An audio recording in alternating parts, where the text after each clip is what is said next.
Page 4, the carousel. Nothing new being presented here. We're using the stuff we've used before. They want you to name the intervals in the music. The idea is over time you'll learn to just recognize, you'll know what the intervals are, and it helps in reading music, believe it or not. Well, let's talk about the music first.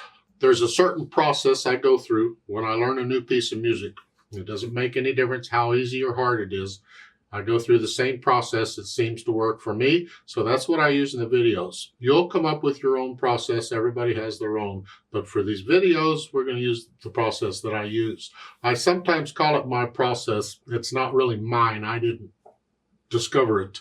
It's just one that I have used. In that sense, it's my process. I look it over first. I want to know basically how long the piece is. Just an idea. It doesn't have to be exact. Just an idea. What am I getting into?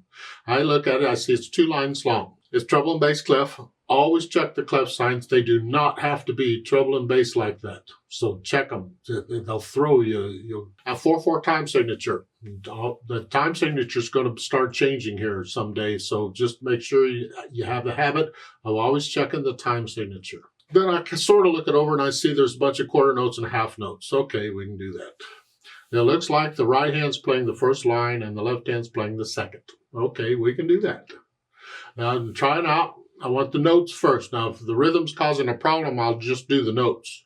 But if the rhythm isn't too bad, then I'll do the notes and the rhythm together. Because I can combine these steps depending on the music and how easy or hard it is. So the right hand, you're here. And it's just quarter notes. 2, 3, 4. 1, 2, 3, 4. 1, 2. I count it out and play it. Make sure I can play it okay. And I do the same with the left. Once I got the rhythm down, I don't count it anymore. I just feel this pulse. And I know to hold the half notes 2 pulses. And once I have that, I make sure there's no hesitations anywhere because it's important that beat or that pulse is steady, no hesitations. Then I think about the dynamics. MF, mezzo forte, is sort of loud, whatever you think that is. Just. And then the speed is brightly. Well, that's not a speed. But a lot of times in music, rather than telling you the speed, they'll tell you the mood of the piece. And from the mood, you figure out a speed. So we want it to sound brightly. So how fast do I need to go to make it sound brightly? Depends on time of day or how much coffee I've had to drink or whatever. It's just whatever I feel brightly is.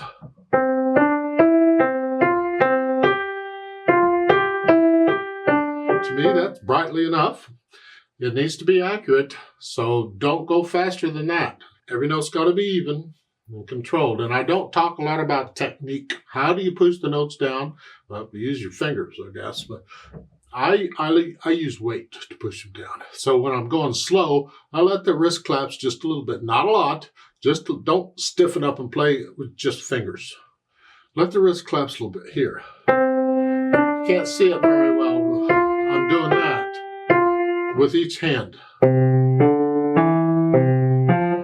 With each, I'm just putting weight on that finger and I'm lowering whichever finger I want the weight to be on. It's almost like walking on the piano.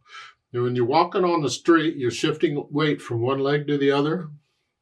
Here, I'm just shifting weight from one finger to another. I'm here, then here, here, here, here. I'm just shifting weight from finger to finger. I'm letting the wrist collapse a little bit each time. That's a little weird feeling at first, but I encourage you to give it a try and think about it as you go through this.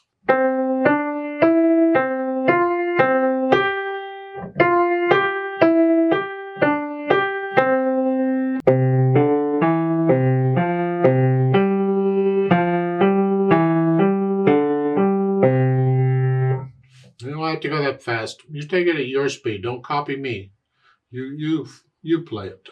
And you should be able to play this, as everything we've done so far in this book, without looking at the keyboard. You want to feel your way through this. Keep your eyes on the music. You might have to look it down at the first of it to see where things are, but you want to get to where you don't have to look at the keyboard. Now there's a note there under the title. They want you to name the melodic intervals in the song. So just go through. Start at the beginning. Just here to here. Well, that's a second. Next note is to here. So from here to here, that's a second. And then you're going from here to here. Well, that's a third. 1, 2, 3. And then here, well, that's a fourth. And then here, well, that's a fifth. And the next one is here. Well, that's a second. Third, fourth, fifth. And on the left hand, you do the same thing. However, there's another interval that you may not have looked at, but it's there, so let's talk about it.